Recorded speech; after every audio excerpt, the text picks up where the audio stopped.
அப்படின்னு ஒருவேளை நீங்க யோசிக்கலாம். அல்லேலூயா, அல்லேலூயா. ஏசப்பாவும் யாரையும் பார்த்து வேற யாரையும் பார்த்து சொல்லியிருக்க மாட்டாருன்னு நினைக்கிறேன். எப்பவும் அவரை சுற்றி ஒரு கூட்டம் வரும், அந்த ஜனங்களுக்கு தான் சொல்றார். அல்லேலூயா, அவர்களுக்கு தான் சொல்றார், மனம் திரும்புங்கள். என்ன ஐயா மனம் திரும்புதல்னா என்ன? மனம் திரும்புதல்னா என்ன? மதுரை பக்கத்துல உசிலம்பட்டின்னு ஒரு இடம். அந்த உசிலம்பட்டிக்கு ஒரு முறை வியாபாரிகள் நடத்துற கூட்டத்துல வியாபாரிகளுக்காக ஒரு செய்தி கொடுக்கும்படி என்ன கூப்பிட்டுருந்தாங்க.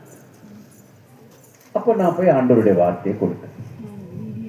ஆண்டவருடைய வார்த்தை கொடுத்து ஜெபம் எல்லாம் முடிச்சுட்டு நான் இந்த மேல இருந்து கீழே இறங்கி நிற்கிறேன்.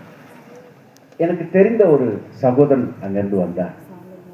வந்து என்னை பார்த்துட்டு சொன்னாரு, அண்ணே இன்னைக்கு நான் மனம் திரும்பிட்டேன், நான் இன்னைக்கு ரட்சிக்கப்பட்டுட்டேன் அப்படின்னு சொன்னார். அப்ப நான் அவரை பார்த்து கேட்டேன், என்ன விஷயம் சொல்லுங்க அப்படின்னு சொன்னேன். அவர் என்கிட்ட சொன்ன ஒரு வார்த்தை என்ன தெரியுமா?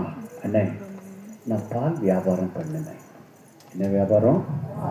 பால் வியாபாரம் பண்ணேன். நிறைய தண்ணி என்ன செய்வேன்?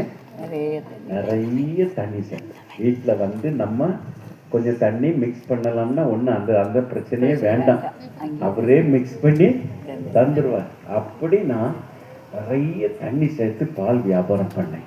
ஆனா இன்னைக்கு நீங்க ஆண்டவருடைய வார்த்தையை பேசின போது அந்த வார்த்தை என்னை தொட்டு. அல்லேலூயா, அல்லேலூயா. இன்னைக்கு நான் ஒரு தீர்மானம் எடுத்திருக்கிறேன், இனி இந்த காரியத்தை நான் செய்ய போறேன். அல்லேலூயா.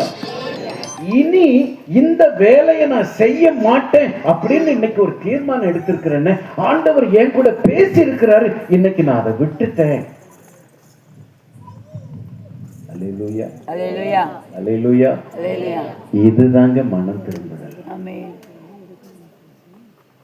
இதுதான் மனம் திரும்புதல். மனம்